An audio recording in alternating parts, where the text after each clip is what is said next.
My self professor विकास शुक्ला। आज मैं आपको लेक्चर नंबर 7 पढ़ाने जा रहा हूं और चैप्टर का नाम है some basic concept of chemistry means SBC।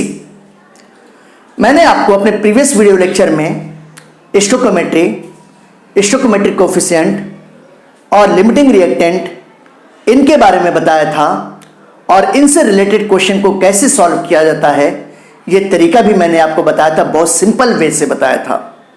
अगर आपने मेरे प्रीवियस वीडियो लेक्चर्स मिस किए हैं तो आप जरूर देखिए और लर्न कीजिए कि कैसे हम लोग बड़े से बड़े कैलकुलेशन को इजी वे में कर सकते हैं।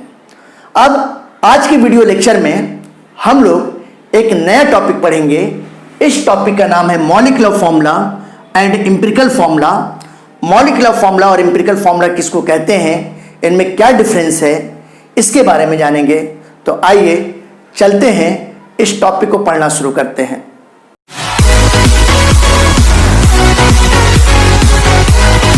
नाउ स्टूडेंट्स, सबसे पहले बात करते हैं कि मॉलिक्यूलर फॉर्मूला किसको कहते हैं।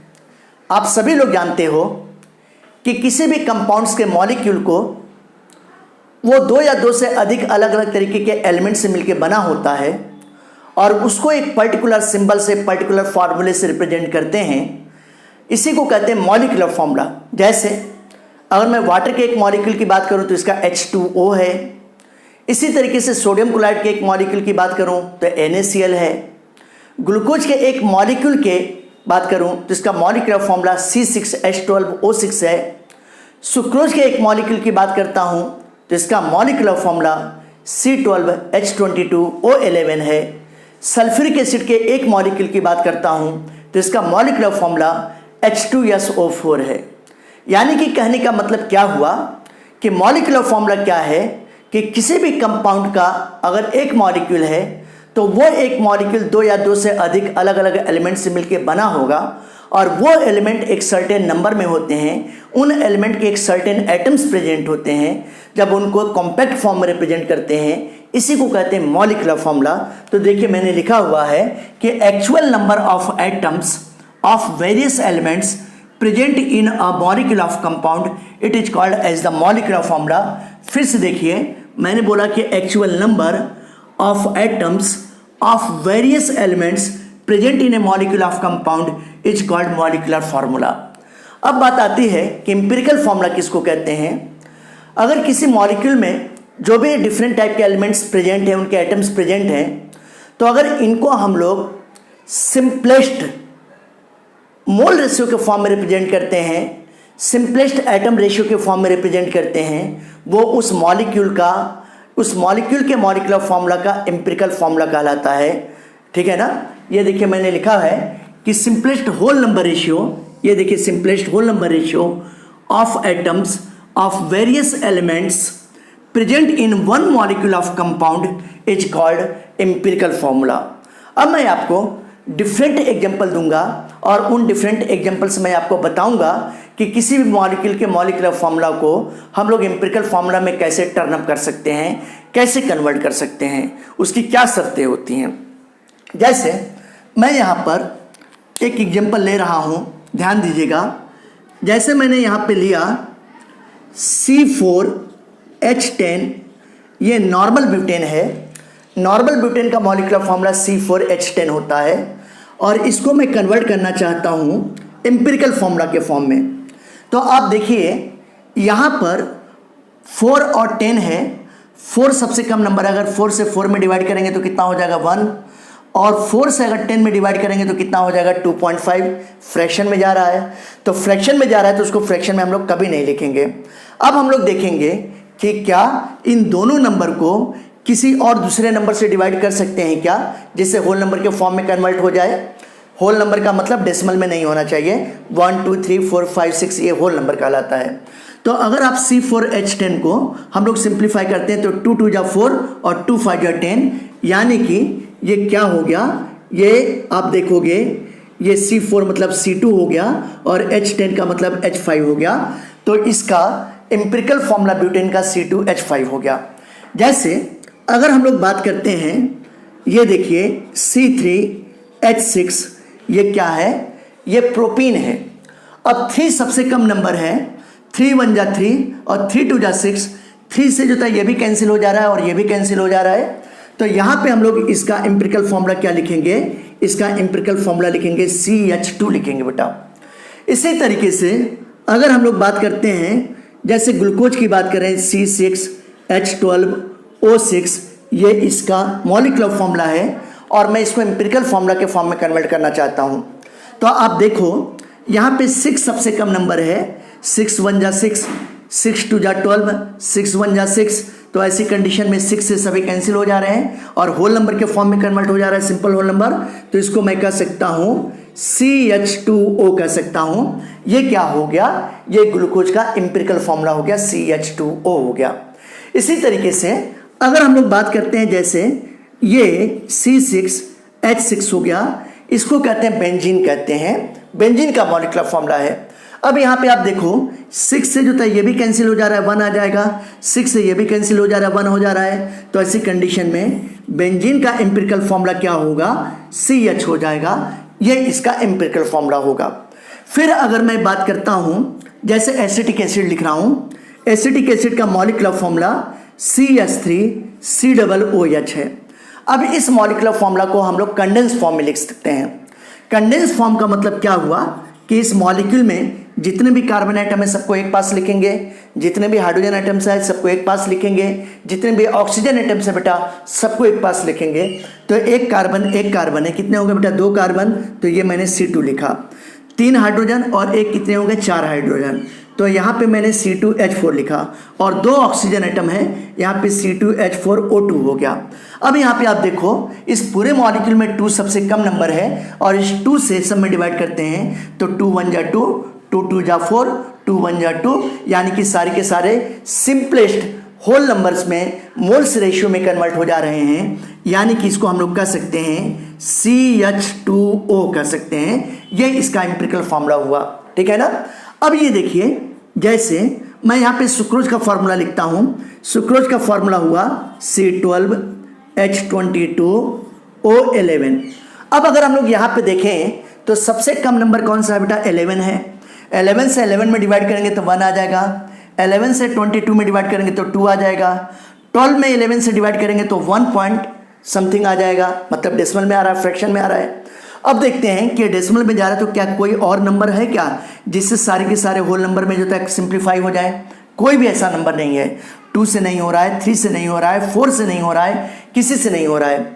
तो ऐसी कंडीशन में इसका जो मॉलिक्यूलर फॉर्मूला होगा वही एम्पिरिकल फॉर्मूला भी होगा। तो इस सुक्रोज के मॉलिक्यूल का एम्पिरिकल फॉर्मूला C12H22O11 ही होगा।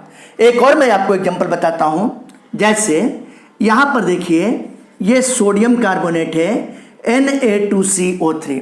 अब इस मॉलिक्यूल का अगर हम लोग देखें कि इसका क्या होगा एम्पिरिकल फॉर्मूला, तो यहाँ पे देखिए कार्बन का एक एटम प्रेजेंट है, सबसे कम एटम प्रेजेंट है, सबसे लोवेस्ट नंबर है 1। तो अगर 1 से 2 में डिवाइड करेंगे तो 2 ही आएगा, 1 से 1 में डिवाइड करेंगे तो 1 ही आएगा, 3 में 1 से डिवाइड करेंगे तो 3 ही आएगा। यानी कि कहने का मतलब जो तो क्या हो गया कि इसका भी अगर आप देखोगे तो इसका जो मॉलिक्यूलर फॉर्मूला है वही एम्पिरिकल फॉर्मूला है, तो Na2CO3 हो गया। ये बातें आप ध्यान रखिएगा, ये चीज़ें आपको समझ में अब आ गई होंगी कि कैसे किसी कंपाउंड का जो मॉलिक्यूलर फॉर्मूला है उसके एम्पिरिकल फॉर्मूला में कन्वर्ट कर सकते हैं। तो एम्पिरिकल फॉर्मूला में एटम्स के रेशियो, मोल्स रेशियो, एटम के नंबर मॉलिक्यूलर फॉर्मूला में प्रेजेंट एटम के नंबर से डिफर भी कर सकते हैं या फिर जो था सेम भी हो सकते हैं। ये मैंने आपको एग्जांपल दिया। इसके बाद मैं आपको कुछ फॉर्मूले बताने जा रहा हूं, इन फॉर्मूले को आप ध्यान से समझिएगा। इसके ऊपर बेस्ड हम लोग डिफरेंट टाइप के न्यूमेरिकल्स करेंगे। ये चीज़ें ये आपको समझ में आ गया होगा। अब आइए हम लोग कुछ फार्मूले देखते हैं और इन फार्मूले के ऊपर बेस्ड हम लोग न्यूमेरिकल्स करेंगे। न्यूमेरिकल्स में ये फार्मूले यूज में आएंगे। जैसे फर्स्ट फार्मूला मैं आपको बताने जा रहा हूं और ये फर्स्ट फार्मूला क्या है, मॉलिक्यूलर फार्मूला और एम्पिरिकल फार्मूला में क्या रिलेशन है। तो अगर हम लोग मॉलिक्यूलर फार्मूला की बात करते हैं, ये मॉलिक्यूलर फार्मूला जिसको शॉर्ट में मैंने MF लिखा है, ये molecular formula equal to n into empirical formula, ये दोनों में आपस में रिलेशन होता है कि molecular formula equal to n into empirical formula. ये मैंने आपको रिलेशन का पहला फॉर्मूला बताया, ये बात आप ध्यान रखिएगा। यहाँ पर n क्या होता है, n कोई भी इंटीग्रल नंबर है, और ये इंटीग्रल नंबर क्या हो सकता है, ये 1 2 3 4 ऐसे करके कोई भी नंबर हो सकता है। ये नंबर जनरली होल नंबर के फॉर्म में होता है, ऑलमोस्ट होल नंबर के फॉर्म में होता है। और अगर होल नंबर के फॉर्म में नहीं है, जैसे सपोज कीजिए कि कहीं पे लिखा है 1.9 तो उसको 2 मान लेंगे बेटा। जैसे कहीं पे लिखा है 2.8 तो उसको 3 मान सकते हैं। कहीं पे लिखा है 4.8 तो उसको 5 मान सकते हैं। कहीं पे लिखा है 4.1 तो उसको 4 मान सकते हैं।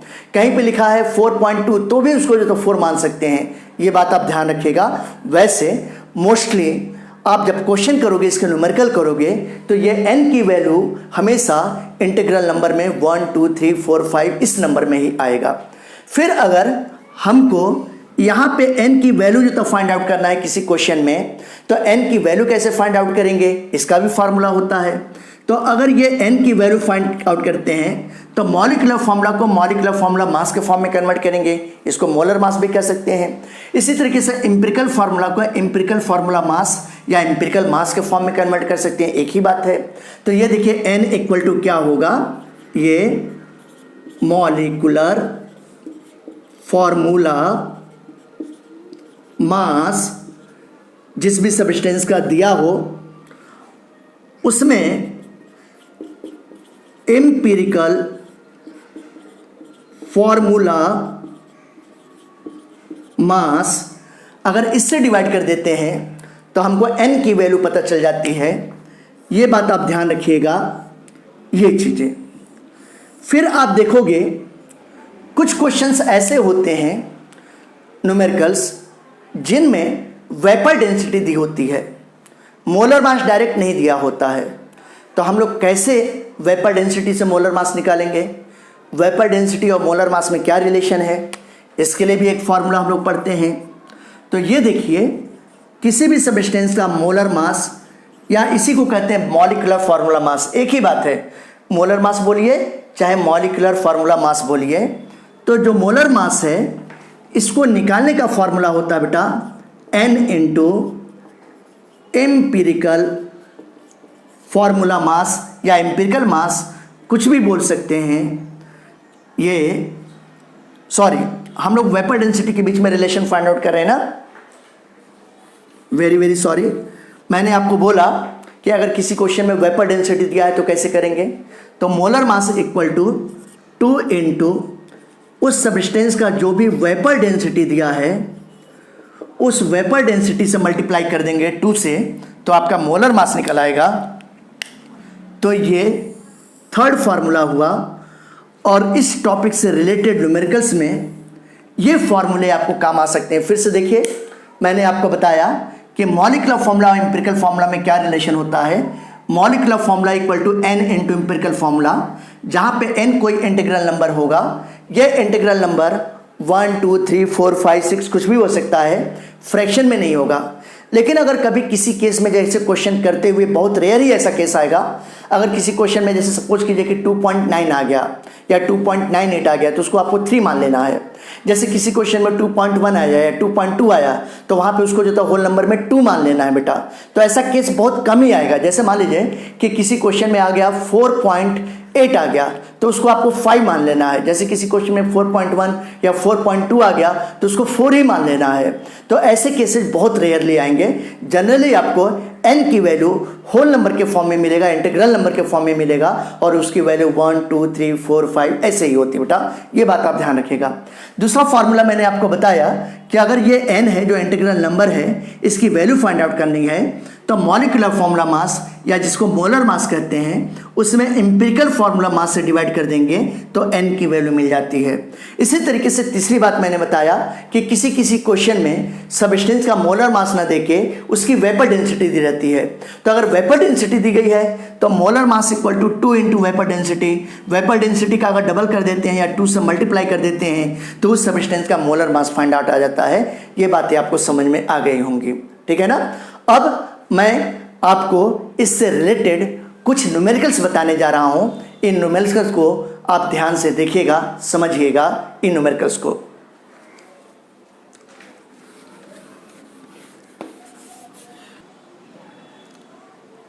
नाउ स्टूडेंट्स, मैं आपको एम्पिरिकल फॉर्मूला और मॉलिक्यूलर फॉर्मूला टॉपिक के ऊपर फर्स्ट क्वेश्चन बताने जा रहा हूं। और इस टॉपिक में, इस क्वेश्चन में आप देख रहे हो कि लिखा है एन इनऑर्गेनिक सॉल्ट, कोई इनऑर्गेनिक सॉल्ट है, give the following percentage composition. Sodium 29.11% है, सल्फर 40.51% है, ऑक्सीजन 30.38% है। और कह रहा है कि calculate the empirical formula of salt. Salt का एम्पिरिकल फॉर्मूला ये मैंने EF लिखा हुआ है। EF का मतलब हो गया एम्पिरिकल फॉर्मूला। ये एम्पिरिकल फॉर्मूला बताना है। और उस सॉल्ट में सोडियम 29.11 है, सल्फर 40.51% है और ऑक्सीजन कितना परसेंट है, 30.38% प्रेजेंट है। तो इस क्वेश्चन को सॉल्व कैसे हम लोग कर सकते हैं, इस क्वेश्चन को हम लोग क्लास 11th में कैसे करेंगे और फिर कॉम्पिटिटिव लेवल JEE और नेट एग्जाम में क्वेश्चन आएगा तो कैसे करेंगे, दोनों का तरीका मैं आपको बताऊंगा। तो सबसे पहले इस क्वेश्चन को सॉल्व करने के लिए हम लोगों को एक टेबल बनाने की ज़रूरत पड़ेगी। आइए टेबल कैसे बनाएंगे। सबसे पहले हम लोग यहाँ पे लिखेंगे एलिमेंट, ये कौन कौन सा एलिमेंट प्रेजेंट है, ये एलिमेंट मैं लिख देता हूँ। फिर उस एलिमेंट का जो भी परसेंटेज कंपोजिशन है वही उसका मास हो जाएगा। और ये मास किसके टर्म में हो जाएगा बेटा, ग्राम के टर्म में हो जाएगा मास। जैसे सोडियम 29.11% है, सल्फर 40.51% है, ऑक्सीजन 30.38% है। तो 100 ग्राम सॉल्ट में इनका परसेंटेज है। तो यही सोडियम 29.11 ग्राम, सल्फर 40.51 ग्राम, ऑक्सीजन 30.38 ग्राम हो जाएगा। ये बात आप ध्यान रखिएगा। तो जो भी परसेंटेज कंपोजिशन दिया है वो परसेंटेज कंपोजिशन मास हो जाएगा। फिर इसके बाद हम लोग इनका, ये एटम के फॉर्म में है तो इसका एटॉमिक मास हम लोग लिखेंगे। एटॉमिक मास लिखने के बाद इनका मोल्स निकालेंगे। मोल्स निकालने के बाद इनका मोल्स रेशियो लिखेंगे। मोल्स रेशियो लिखने के बाद इनको सिंपलेस्ट होल नंबर के फॉर्म में कन्वर्ट करेंगे। तो ये देखिए यहाँ पर सिंपलेस्ट होल नंबर इसके फॉर्म में कन्वर्ट करेंगे। इतना टेबल हम लोगों को बनाना होगा। ये ज़रा ध्यान दीजिएगा। ये है ये और ये हो गया। अगर हम लोग बात करते हैं तो सबसे पहले ये देखिए कौन सा एलिमेंट दिया गया बेटा, सोडियम दिया गया है तो यहाँ पे मैंने सोडियम लिख लिया है। दूसरा एलिमेंट कौन सा है बेटा, सल्फर प्रेजेंट है तो सल्फर लिख लिया है। तीसरा एलिमेंट ऑक्सीजन प्रेजेंट है तो ऑक्सीजन लिख लिया है। सोडियम कितने परसेंट है, 29.11, तो यानी कि 29.11 ग्राम हो जाएगा। सल्फर कितना है, 40.51 है, इतने परसेंट तो इतने ग्राम हो जाएगा। ऑक्सीजन 30.38% है तो ये 30.38 ये ग्राम हो जाएगा बेटा। अगर हम लोग एटॉमिक मास की बात करते हैं तो सोडियम का एटॉमिक मास तो आप देखो सोडियम का एटॉमिक मास 23 होता है, ये आपको पता होना चाहिए और सभी बच्चों को पता होगा।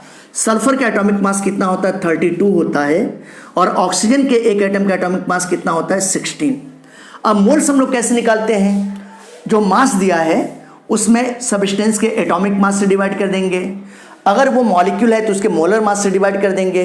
अगर आयन के फॉर्म में दिया है तो उसके फार्मूला मास से डिवाइड कर देंगे। तो ये एटम है तो एटम के एटॉमिक मास से डिवाइड करेंगे। अगर इसको हम लोग डिवाइड करते हैं तो ये देखिए 29.11 हो गया डिवाइडेड बाई 23 हो गया। फिर आप देखिए बेटा यहाँ पे 40.51 है, ये 40.51 है डिवाइडेड बाई कितना हो जाएगा 32। फिर ये देखिए 30.38 है, ये 30.38 है, डिवाइडेड बाई कितना करेंगे 16। अब इसके बाद इसको सॉल्व करेंगे। जब इसको हम लोग सॉल्व कर रहे हैं तो इसके लिए मैं कैलकुलेटर का हेल्प ले रहा हूँ, लेकिन आपको कैलकुलेटर यूज नहीं करना है, ये बात आप ध्यान रखिएगा, आपको कैलकुलेटर यूज नहीं करना है। जैसे 29 पॉज कर इसको अगर 29.11 को 23 से डिवाइड करेंगे तो मैंने कैलकुलेटर का यूज किया है, ये 1.26 आया है। इसमें बेटा एक बात और ध्यान रखना है कि जो डेटा आना चाहिए वो बिल्कुल करेक्ट आना चाहिए। जैसे 1.26 है तो आपको 1.26 ही लेना है, अप्रॉक्सीमेट नहीं लेना है। अप्रॉक्सीमेट लेने पर आपके क्वेश्चन का सॉल्यूशन गलत हो सकता है। जैसे 40.51 है, अगर 40.51 में हम लोग इसको डिवाइड करते हैं 32 से तो ये भी 1.26 आया है। ये देखिए ये 1.26 आया है। अगर 30.38 में 30.38 डिवाइडेड बाई 16 करते हैं तो ये 1.89 आ जा रहा है। ये देखिए ये 1.89 आ जा रहा है। अब इसके बाद मोल्स रेशियो में क्या करते हैं कि ये तीनों मोल्स निकले हैं, इनमें जो सबसे कम मोल्स नंबर होगा उससे सब में डिवाइड कर देंगे। तो सबसे कम क्या है 1.26 है, 1.26 दोनों सेम ही है, यही सबसे कम है। तो ये 1.26 में 1.26 से डिवाइड कर देंगे।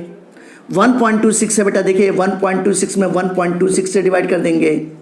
1.89 है, इसमें 1.26 से डिवाइड कर देंगे। इसको सॉल्व करेंगे तो ये 1 आ जाएगा, इसको सॉल्व करेंगे तो ये भी 1 आ जाएगा, इसको अगर सॉल्व करेंगे तो ये कितना आ जाएगा 1.5 आ जाएगा। अब ये देखिए इसको सिंपलेस्ट होल नंबर के फॉर्म में कन्वर्ट करना बेटा, सिंपलेस्ट होल नंबर। तो ये 1 है, ये ऑलरेडी होल नंबर के फॉर्म में है, ये भी 1 होल नंबर के फॉर्म में है, लेकिन 1.5 होल नंबर के फॉर्म में नहीं है बेटा, ये फ्रैक्शनल वैल्यू है, डेसिमल के फॉर्म में है। तो इसको अगर होल नंबर के फॉर्म में कन्वर्ट करना है तो इसको 2 से अगर मल्टीप्लाई कर देंगे, आपको सबसे सिंपल फॉर्म में कन्वर्ट करना है। तो अगर 1.5 में 2 से मल्टीप्लाई कर देंगे तो कितना हो जाएगा 3 हो जाएगा। तो ये देखिए 1.5 इंटू 2 करेंगे तो ये कितना हो जाएगा 3.03 हो गया। तो जब अगर इसमें 2 से मल्टीप्लाई करना है तो सब में हमको करना पड़ेगा, तो इसमें भी 2 से करेंगे तो ये 2 हो जाएगा, इसमें भी 2 से मल्टीप्लाई करेंगे बेटा तो कितना हो जाएगा 2 हो जाएगा। अब अगर हम लोग इसका आंसर लिखें, इसका एम्पिरिकल फॉर्मूला क्या होगा, आंसर लिखते हैं कि इसका एम्पिरिकल फॉर्मूला क्या आएगा। क्वेश्चन में एम्पिरिकल फॉर्मूला पूछा गया है। तो देखिए सोडियम के कितने एटम्स हैं बेटा 2 है, तो ये देखिए हमने लिखा Na2 हो गया। सल्फर के कितने एटम्स हैं बेटा 2 है, तो ये देखिए Na2S2 हो गया। ऑक्सीजन के कितने एटम्स हैं बेटा 3 हैं, तो ये Na2S2O3 हो गया। यही आपका आंसर हो गया। इसका एम्पिरिकल फॉर्मूला क्या होगा Na2S2O3। और अगर इसी क्वेश्चन में पूछा जाता कि एम्पिरिकल फॉर्मूला मास क्या होगा, तो हम लोग क्या करते हैं, इसका पूरे का हम लोग मास निकालते। कैसे निकालते बेटा, सोडियम के एक एटम का 23, तो 2 एटम का कितना हो जाएगा 46 प्लस 2 इंटू 32 प्लस 3 इंटू 16, ऐसे कर देंगे। करने के बाद जो भी टोटल वैल्यू होगी वही एम्पिरिकल फॉर्मूला मास होगा। तो इस क्वेश्चन में एम्पिरिकल फॉर्मूला पूछा गया था, इसका एम्पिरिकल फॉर्मूला Na2S2O3 होगा। इस तरीके से ये क्वेश्चन आपको समझ में आ गया होगा कि आपको 11th क्लास के लिए कैसे क्वेश्चन सॉल्व करना है। अब जैसे अगर आप नीट, जेई, सीईटी का एग्जाम दे रहे हो तो आपके पास इतना टाइम नहीं है बेटा। ऐसी कंडीशन में हम यहाँ पर 2 टेबल कम कर सकते हैं। कैसे, जैसे परसेंटेज कंपोजिशन है और एटॉमिक मास है, इन दोनों को लिखने की जरूरत ही नहीं है। हमको मालूम है कि भाई परसेंटेज कंपोजिशन यही मास हो गया और एटॉमिक मास 23 है, तो सीधे इन दोनों टेबल को स्किप करके मैं सीधे यहाँ पे आ सकता हूँ कि 29.11 डिवाइडेड बाई 23। इन दोनों को स्किप करके सीधे 40.51 डिवाइडेड बाई 32 कर सकता हूँ। इन दोनों को स्किप करके मैं 30.38 डिवाइडेड बाई 16 कर सकता हूँ। तो यानी कि 1, 2, 3, 4 टेबल में ही काम हो गया। बल्कि इसको भी बनाने की जरूरत नहीं है, इसको भी आप ओरल कर सकते हो, तो 3 ही टेबल में हमारा काम हो जाएगा बेटा, ठीक है ना। लेकिन 11th क्लास की एग्जाम के लिए आपको लिखना होता है, वहाँ पे एक्सप्लेन करना होता है, तो सारा सब कुछ आपको सिस्टमेटिक बनाना पड़ेगा। इस तरीके से मैंने आपको फर्स्ट क्वेश्चन बताया। अब मैं आपको इसके ऊपर सेकंड क्वेश्चन बताने जा रहा हूं। सेकंड क्वेश्चन, नाउ स्टूडेंट्स, मैं इंपिरिकल फॉर्मूला फाइंड आउट करने के लिए सेकंड क्वेश्चन है। कहा गया है क्वेश्चन में कि एक कोई कंपाउंड है जिसका नाम फेरस अमोनियम सल्फेट है। इसमें फेरस आयन 14.32% है, अमोनियम आयन 9.20% है, सल्फेट आयन 49% है और वाटर कितना है 27.57% है। तो कहा गया है कि इस कंपाउंड का एम्पिरिकल फार्मूला क्या होगा, ये फाइंड आउट करना है। बिल्कुल उसी तरीके से टेबल बनाएंगे। सबसे पहले हम लोग लिखते हैं कि जो भी इसके कंस्टिट्यूएंट हैं, ये देखिए, जो भी इसके कंस्टिट्यूएंट मॉलिक्यूल हैं, स्पीसीज हैं, जैसे फेरस आयन है, अमोनियम स्पीसीज है, सल्फेट स्पीसीज है, वाटर मॉलिक्यूल है, तो ये सभी कंस्टिट्यूएंट है। तो मैंने यहाँ पे लिखा कि कंस्टिट्यूएंट, फिर इसका जो भी जो मास दिया है, परसेंटेज मास इन सब्सटेंस का, यह ग्राम में हो जाएगा, इसको ग्राम में मान लेंगे परसेंटेज मास। इसके बाद इनका जो भी फार्मूला मास है या मोलर मास है, तो ये देखिए मैं यहाँ पे लिख देता हूँ फार्मूला मास। वाटर का मोलर मास हो जाएगा, तो ये मैं यहाँ पे लिखता हूँ फार्मूला मास लिखता हूँ। फार्मूला मास लिखने के बाद हम लोग मोल्स फाइंड आउट करेंगे। मोल्स फाइंड आउट करने का फार्मूला वही है, जो भी मास ग्राम में दिया है उसके फार्मूला मास से मॉलिक्यूलर मास से डिवाइड कर देंगे तो आ जाएगा। इसके बाद हम लोग मोल्स रेशियो फाइंड आउट करेंगे। जो सबसे लोवेस्ट नंबर होगा मोल्स का, उससे सब में डिवाइड करेंगे। इसके बाद इसको हम लोग कंप्लीट कन्वर्ट करेंगे सिंपलेस्ट होल नंबर के फॉर्म में, और अगर ज़रूरत पड़ती है तभी कन्वर्ट करना है, अगर ज़रूरत नहीं पड़ रही है तो नहीं कन्वर्ट करने की ज़रूरत है बेटा। ये बातें आप ध्यान रखिएगा। ये देखिए इस तरीके का हम लोगों ने टेबल बना लिया।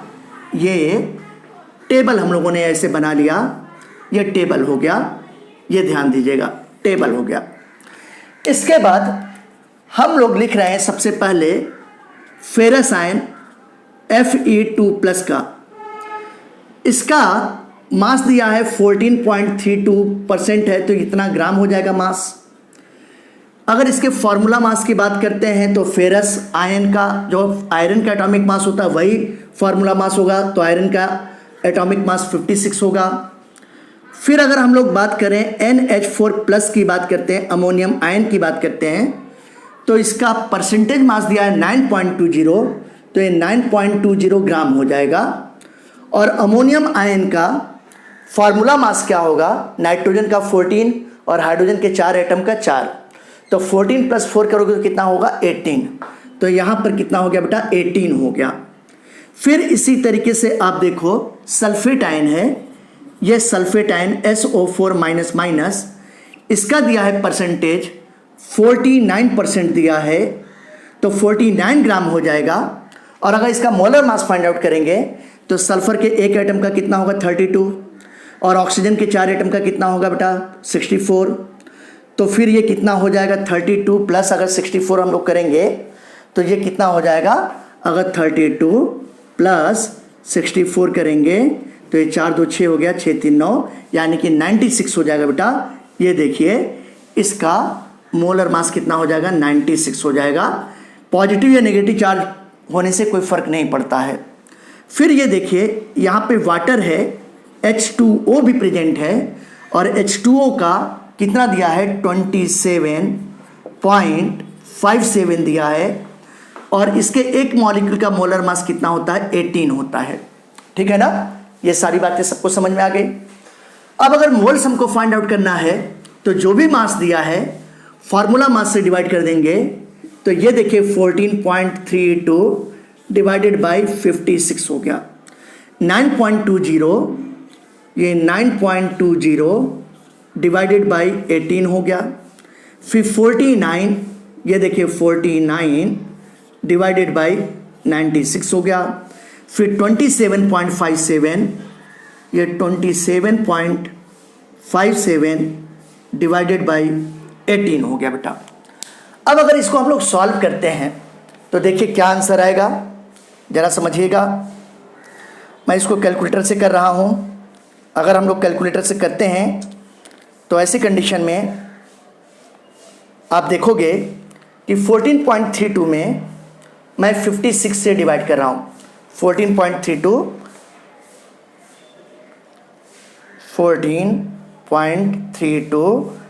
डिवाइडेड बाय 56, तो ये आ जा रहा है 0.255। एक्यूरेसी के साथ लेंगे तो डेसिमल के 3 डिजिट तक मैं ले रहा हूँ 0.255। 9.20 में अगर 9.20 डिवाइडेड बाई 18 करते हैं तो ये 0.511 आ रहा है, तो ये आ जाएगा 0.511 आ जाएगा बेटा। 49 डिवाइडेड बाई 96 करते हैं तो ये आ जाएगा 0.510, ये 0.510 आ जाएगा। और 27.57 में 27.57 डिवाइडेड बाई 18 अगर करेंगे तो ये आ जाएगा 1.531, तो ये देखिए ये 1.531 आ गया। अब अगर इन तीनों में चारों में ये मोल्स निकला है, देखें कि सबसे कम मोल्स कौन सा है, तो 0.255, 0.511, 0.510, 1.531। अगर इनमें हम लोग देखते हैं तो सबसे छोटा नंबर मोल्स 0.255 है बेटा।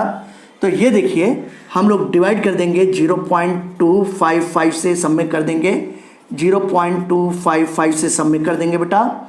ये देखिए 0.255 से सबमिट कर देंगे, और इसी तरीके से इसका भी होगा 0.255 इससे। अब देखिए 0.255 ऊपर हो गया, फिर यहाँ पे 0.511 हो गया, फिर यहाँ पे 0.510 हो गया बेटा, फिर यहाँ पे 1.531 हो गया। 0.255 में 0.255 से डिवाइड करेंगे तो कितना आएगा 1। 0.511 में अगर हम लोग देखें 0.511 डिवाइडेड बाई 0.255, तो ये वैल्यू आ जाएगी 2 आ जाएगी। 2.00 आ रहा है तो इसको 2 कर दे रहे हैं। 0.510 में अगर 0.255 से डिवाइड करेंगे तो ये भी वैल्यू 2 आ जाएगी, ठीक है ना, ये भी वैल्यू 2 आ जाएगी। और इसी तरीके से 1.53 में 0.255 से डिवाइड करेंगे तो ऐसी कंडीशंस में ये वैल्यू 6 आ जाएगी। ये अप्रॉक्सीमेटली हम लोग को समझ में आ रहा है। 1.531 डिवाइडेड बाई 0.255, तो ये 6 आ रहा है, 6.00, तो 6 हो गया। अब ये भी होल नंबर में है, ये भी होल नंबर में है, ये भी होल नंबर में है, ये भी है, और ये सिंपलेस्ट होल नंबर के फॉर्म में है। कोई भी ऐसा नहीं है कि जो तो अगर डिवाइड करना चाहे तो सब होल नंबर के फॉर्म में आ जाए। तो इसको हम लोग 1 ही लेंगे, इसको 2 लेंगे बेटा, इसको 2 लेंगे, इसको 6 लेंगे, ये आ गया। अब ये बातें आपको समझ में आ गई होंगी। अब इसका आंसर लिखने के लिए हमारे पास स्पेस नहीं है, तो मैं ऊपर वाले डिजिट्स को इरेज कर रहा हूं। आप तो समझ ही लिए होंगे। अब ये देखिए इसका आंसर क्या आ जाएगा, ये देखते हैं हम लोग कि इस क्वेश्चन का आंसर क्या आ जाएगा। अगर हम लोग इसके आंसर की बात करें तो देखिए, अगर हम लोग इसका आंसर देखेंगे तो आंसर क्या आ जाएगा। ये फेरस आयन कितना बेटा, एक ही है, तो ये हम लोगों ने जो था फेरस आयन Fe2+, ये केवल एक ही लिखा, ये 1, या आप नहीं भी लिखोगे तब भी चलेगा। अमोनियम आयन कितना बेटा, 2 है, तो यहाँ पे देखिए ये अमोनियम आयन ये कितना है, यहाँ पे 2 लिख दिया बेटा। फिर देखिए सल्फेट आयन कितना है, ये भी 2 है, तो ये देखिए ये सल्फेट आयन हो गया, ये भी 2 है। वाटर कितना है, 6 है, तो ये देखिए H2O, ये कितने हो गए बेटा, ये 6 हो गए। तो इसी को हम लोग कह सकते हैं, फेरस अमोनियम सल्फेट का फार्मूला क्या होता है, FeSO4, है ना, FeSO4 whole twice NH4 twice, ऐसे कह सकते हैं, या FeSO4 NH4 twice into 6H2O भी कह सकते हैं। तो यही आपका आंसर आ गया। ये देखिए ये ऐसे आंसर हो गया बेटा, ठीक है ना। फेरस अमोनियम सल्फेट का फार्मूला सबको मालूम है कि FeSO4 into NH4 twice SO4। देखिए इसी को ऐसे भी हम लोग कर सकते हैं, Fe, यहाँ पे 2 पॉजिटिव चार्ज है, यहाँ पे इसके 2 मोल्स हैं बेटा, तो ये FeSO4 हो गया। फिर यहाँ पे देखिए क्या कर सकते हैं, FeSO4 हो गया, NH4 ट्वाइस SO4 कर सकते हैं, ये NH4 ट्वाइस SO4, इस पे 2 पॉजिटिव और इसके 1 मोल के 2 नेगेटिव के साथ न्यूट्रलाइज हो गया इनटू 6H2O। ये भी फॉर्मूला हम लोग कर सकते हैं, ये भी सही है या इस फॉर्म में भी लिख सकते हैं, ठीक है ना। इस तरीके से आंसर आया। और इस क्वेश्चन में भी आप 2 स्टेप कम कर सकते हो। कैसे कर सकते हो, ये दोनों स्टेप स्किप करके सीधे जो है आप ये मोल्स वाला स्टेप कर सकते हो, ठीक है ना। जैसे अगले क्वेश्चन में मैं ये दोनों स्टेप क्या कर दूंगा बेटा, हटा दूंगा, ठीक है ना। ये बातें समझ में आई। अब आगे आइए हम लोग थर्ड क्वेश्चन देखते हैं। थर्ड क्वेश्चन,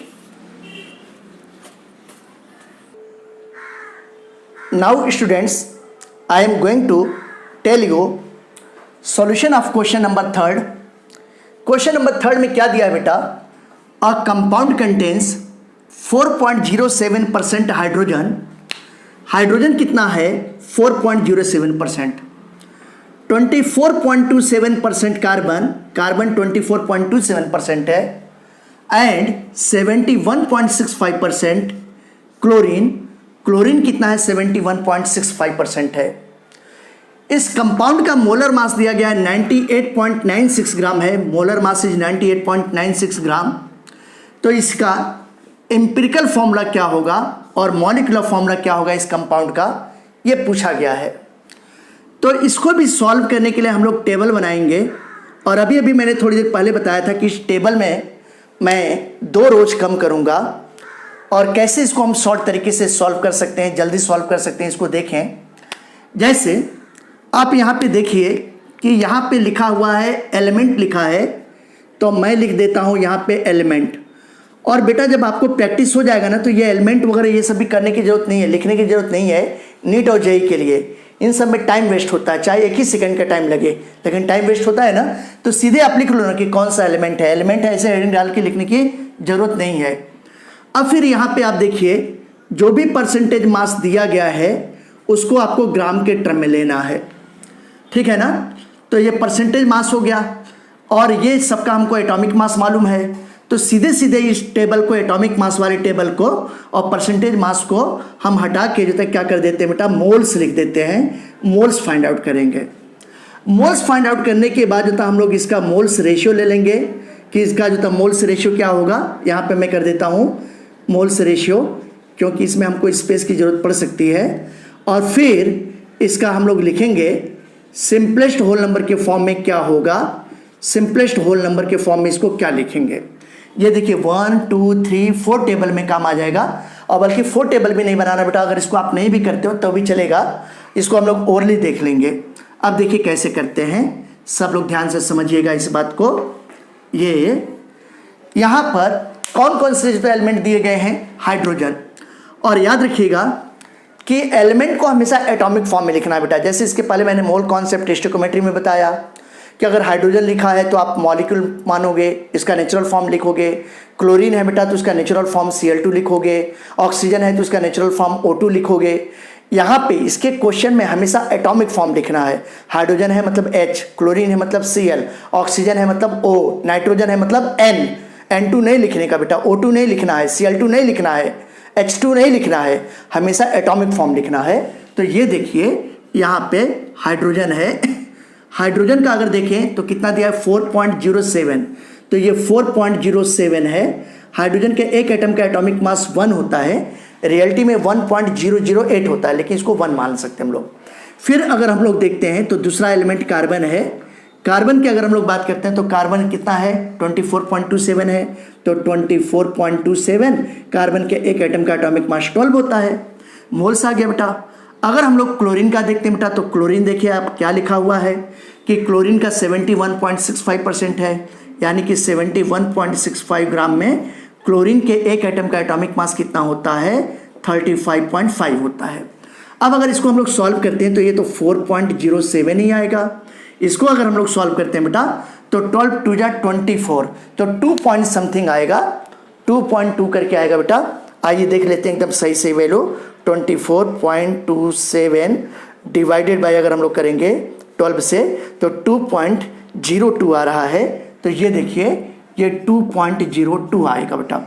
और 71.65 में अगर देखेंगे तो इसकी भी वैल्यू 2 पॉइंट समथिंग में आएगा। ये भी देख लेते हैं 71.65 डिवाइडेड बाय 35.5 करेंगे तो 2.01 इसका भी आ रहा है बेटा, या 2.02 लिख सकते हैं। देखो 2.02 लिख लिया हम लोगों ने।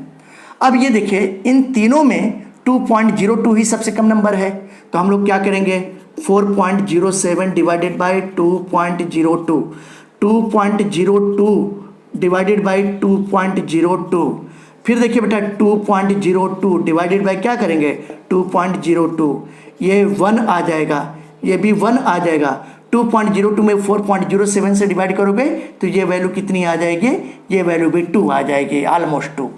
तो ये जब ऑलमोस्ट 2 है तो ये भी होल नंबर के फॉर्म में, तो 2 तो 2 ही रहेगा, ये 1 ही रहेगा बेटा, ये 1 ही रहेगा, ये आपने देखा, ठीक है ना। तो अगर ये टेबल हम लोग नहीं भी बनाते तब भी काम चल जाता। अब ये देखिए अगर हम लोग इसका निकालना चाहते हैं कि इसका एम्पिरिकल फॉर्मूला क्या होगा, ये देखिए हमारा पहला वाला आंसर आने जा रहा है कि इसका एम्पिरिकल फॉर्मूला क्या होगा। ये तो कार्बन, ये ऑर्गेनिक कंपाउंड है तो पहले कार्बन को लिखेंगे, तो कार्बन का एक एटम है तो ये देखिए बेटा C हो गया। हाइड्रोजन का एक एटम, 2 एटम है तो CH2 हो गया बेटा। क्लोरीन का कितना एटम है, एक ही है तो CH2Cl। तो ये क्या हो गया, ये हो गया एम्पिरिकल फॉर्मूला। अब अगर हम लोग एम्पिरिकल फॉर्मूला मास निकालें, ये देखिए एम्पिरिकल फॉर्मूला मास, तो ये कितना हो जाएगा, कार्बन का 12, हाइड्रोजन के एक एटम का 1 तो 2 एटम का 2, और ये 35.5 आ गया बेटा। अब अगर इसको हम लोग करते हैं तो ये देखिए ये 0.5 आ गया।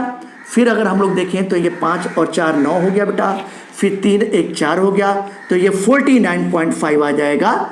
इतना ग्राम पर मोल ये बोल सकते हैं, ये बात ध्यान रखिएगा। अब हमको n की वैल्यू फाइंड आउट करना है। अगर हम n की वैल्यू फाइंड आउट करेंगे तो अभी मैंने आपको फार्मूला बताया था कि molar mass divided by empirical formula mass. तो मोलर मास कितना है बेटा, ये 98.96, और ये कितना है बेटा 49.5 है। तो अगर 49.5 में 98.96 से डिवाइड करोगे बेटा तो ये वैल्यू 2 आ जाएगी, है ना, वेरी क्लोज टू 2। वैल्यू एकदम सही सही अगर देखें तो 98.96 डिवाइडेड बाय 49.5, तो ये वैल्यू 1.999 आ रहा है। देखिए 1.999, ये देखिएगा बेटा ये वैल्यू 1.999। तो मैंने क्या बोला था कि अगर इस तरीके से आता है तो इसको हम लोग क्या मान लेंगे बेटा 2 मान लेंगे। याद रखिएगा 1.9 है तो इसको राउंड फिगर में 2 मान लेंगे। इसके बाद अब हम लोग फाइंड आउट करेंगे बेटा मॉलिक्यूलर फार्मूला। स्पेस की कमी पड़ रही है इसलिए मैं क्वेश्चन को मिटा रहा हूँ, इरेज कर रहा हूँ। आप ध्यान दीजिएगा, ये मैं क्वेश्चन को इरेज कर रहा हूँ बेटा। ये देखिए मैंने क्वेश्चन को इरेज कर दिया। अब हमको निकालना है मॉलिक्यूलर फार्मूला। ये देखिए मॉलिक्यूलर फार्मूला, तो मैंने आपको क्या बताया कि मॉलिक्यूलर फार्मूला निकालने का फार्मूला क्या होता है, n इंटू एम्पिरिकल फार्मूला, ये फार्मूला होता है। अब यहाँ पे n की वैल्यू कितनी आई है बेटा, n की वैल्यू 2 आया है। एम्पिरिकल फार्मूला कितना आया था, CH2Cl आया था, तो ये CH2Cl। अगर इसको हम लोग सॉल्व करेंगे तो देखिए C2 आ जाएगा, ये C2 हो गया, 2 2 जा 4, C2H4 हो गया बेटा। Cl2 तो देखिए ये Cl2, तो C2H4Cl2 आया, यही आपका आंसर आ गया। ये आ गया बेटा मॉलिक्यूलर फार्मूला, और एम्पिरिकल फार्मूला क्या था, CH2Cl था। तो देखा आपने कि कितने इजी वे में हम लोगों ने इस क्वेश्चन को सॉल्व कर लिया। फिर इसके बाद मैं आपको एक क्वेश्चन और बताऊंगा बेटा, एक न्यूमेरिकल और बताऊंगा, ठीक है ना। और उस न्यूमेरिकल में वेपर डेंसिटी दिया है, तो वेपर डेंसिटी वाला फार्मूला कैसे यूज करेंगे मोलर मास फाइंड आउट करने के लिए, इसको देखेंगे। तो आइए अब हम लोग चलते हैं 4th क्वेश्चन। नाउ स्टूडेंट्स, मैं आपको एक और क्वेश्चन बताने जा रहा हूं। इस क्वेश्चन में भी मॉलिक्यूलर फार्मूला फाइंड आउट करना है, एम्पिरिकल फार्मूला फाइंड आउट करना है। क्वेश्चन क्या दिया गया है कोई ऑर्गेनिक कंपाउंड है, ऑर्गेनिक कंपाउंड है तो जाहिर सी बात है कि कार्बन हाइड्रोजन होगा ही। तो इसमें कार्बन 40.687%, हाइड्रोजन 5.085%, ऑक्सीजन 54.228% है। ये 3 एलिमेंट है, कार्बन है, हाइड्रोजन है, ऑक्सीजन है। इसमें वेपर डेंसिटी दिया गया है। वेपर डेंसिटी कितना दिया बेटा? 59 दिया गया है। मोलर मास नहीं दिया है, लेकिन अगर वेपर डेंसिटी दिया है तो मोलर मास हम लोग फाइंड आउट कर सकते हैं। मैंने आपको फॉर्मूला बताया हुआ है, molar mass equal to 2 into vapour density find out कर सकते हैं। तो इसका एम्पिरिकल फॉर्मूला बताना है और मॉलिक्यूलर फॉर्मूला। इस क्वेश्चन को भी हम लोग शॉर्ट ट्रिक से करेंगे। अगर इस क्वेश्चन को हम लोग सॉल्व करते हैं तो कैसे करेंगे बेटा? सबसे पहले देखते हैं कि हम लोग एलिमेंट लिख लेते हैं। ये देखिए, ये मैंने एलिमेंट्स लिख लिया। इसके बाद हम लोग इसका मोल्स निकालेंगे। मोल्स कैसे निकलेगा? Given mass divided by molar mass, atomic mass, ऐसे। फिर इसके बाद मोल्स रेशियो लिखता हूँ, और अगर ये मोल्स रेशियो फ्रैक्शन में अगर आएगा तो इसको हम लोग सिंपल होल नंबर के फॉर्म में कन्वर्ट कर लेंगे, अगर आएगा तो। और अगर ऑलरेडी जो था सिंपल होल नंबर के फॉर्म में है तो उसको कन्वर्ट करने की जरूरत ही नहीं है। तो मैं केवल 3 टेबल बना रहा हूँ। अब आप देखिए कितने इजी वे में आ जाएगा ये क्वेश्चन, ये और ये मैंने किया। इस क्वेश्चन में आप देखो, सबसे पहला एलिमेंट कार्बन है। कार्बन कितना है? 40.687%। तो 40.687, और कार्बन के एक एटम का एटॉमिक मास 12 होता है। फिर अगर आप यहाँ पे देखते हैं, हाइड्रोजन की बात करते हैं तो हाइड्रोजन कितना है? 5.085। तो ये 5.085, और हाइड्रोजन के एक एटम का एटॉमिक मास 1 होता है। तो 1 से डिवाइड कर देंगे तो मोल्स आ जाएगा। और इसी तरीके से अगर ऑक्सीजन की बात करते हैं तो ऑक्सीजन कितना है? 54.228 है। ये देखिए 54.228 है, इतना ग्राम हो जाएगा। ऑक्सीजन के एक एटम का एटॉमिक मास 16 होगा। अब इसको हम लोग सॉल्व कर लेते हैं बेटा। अगर इसको सॉल्व कर लें तो ये मोल्स आ जाएगा। सॉल्व करने के लिए मैं एग्जैक्ट वैल्यू फाइंड आउट करने के लिए कैलकुलेटर का हेल्प लेता हूँ।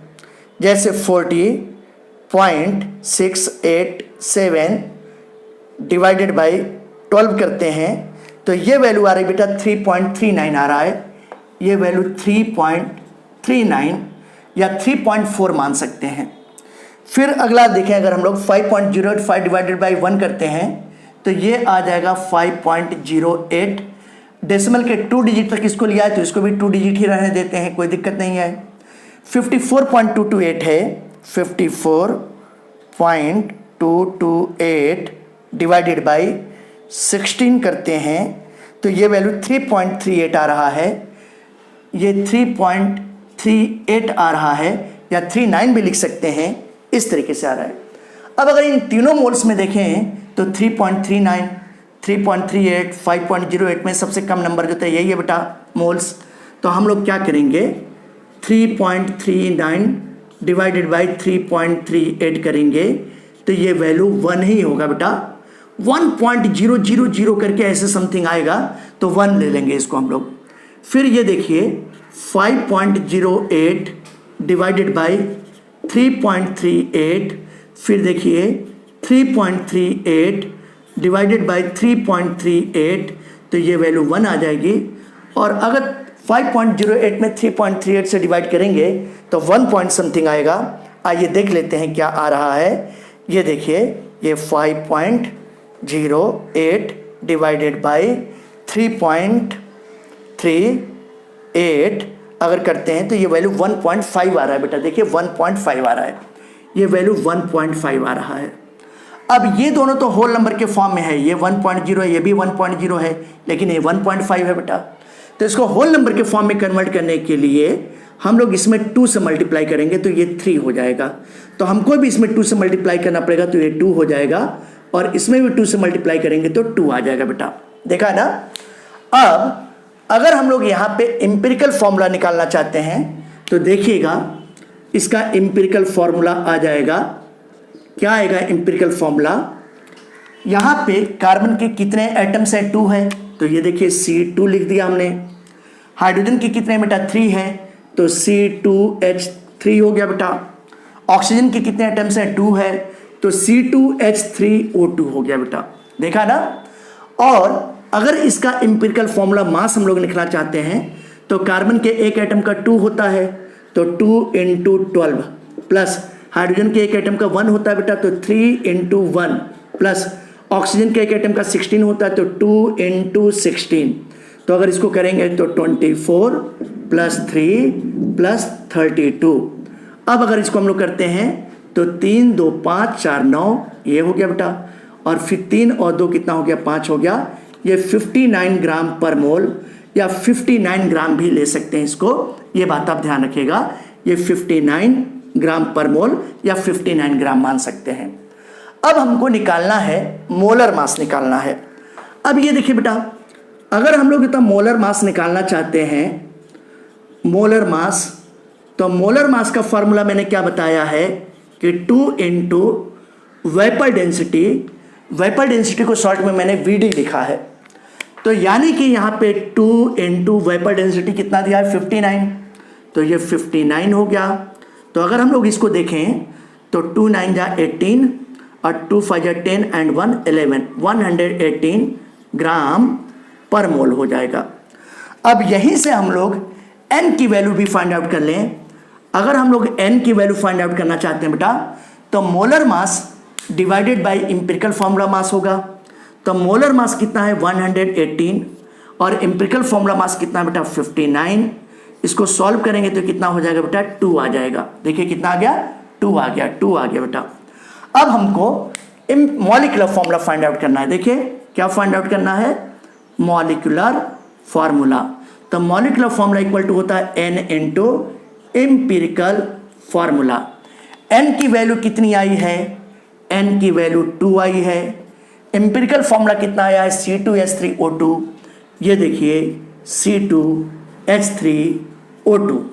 अब अगर 2 का इसमें मल्टीप्लाई कर दें तो ये C4 हो गया बेटा, 2 3 जा 6 हो गया, C4H6 हो गया, 2 2 जा 4 हो गया, C4H6O4 हो गया। तो ये इसका क्या हो गया? ये हो गया मॉलिक्यूलर फॉर्मूला। तो आपका एक आंसर ये मॉलिक्यूलर फॉर्मूला आ गया।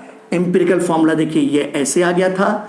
कितने इजी वे से आपको क्वेश्चन समझ में आ गया होगा, सॉल्व हो गया। अगर आपको फॉर्मूले पता है, सारी चीज़ें पता है, तो आप इजी वे में क्वेश्चन कर सकते हैं। ये बात आप ध्यान रखिएगा। इस तरीके से मैंने आपको बताया कि मॉलिक्यूलर फॉर्मूला और एम्पिरिकल फॉर्मूला क्या होता है और इससे रिलेटेड क्वेश्चन को हम लोग कैसे बहुत ही इजी वे में सॉल्व कर सकते हैं। ठीक है ना। तो फिर आज का वीडियो लेक्चर हम लोग यहीं पे ख़त्म करते हैं, यहीं पे फिनिश करते हैं। अगर आपको मेरा वीडियो लेक्चर समझ में आया है तो आप मेरे YouTube चैनल ऑर्बिटल वर्ल्ड को सब्सक्राइब कीजिए, लाइक कीजिए, शेयर कीजिए, बेल आइकॉन टोटल पे सेट कर दीजिए ताकि मेरा नया नोटिफिकेशन आपको मिलता रहे। Okay, thank you.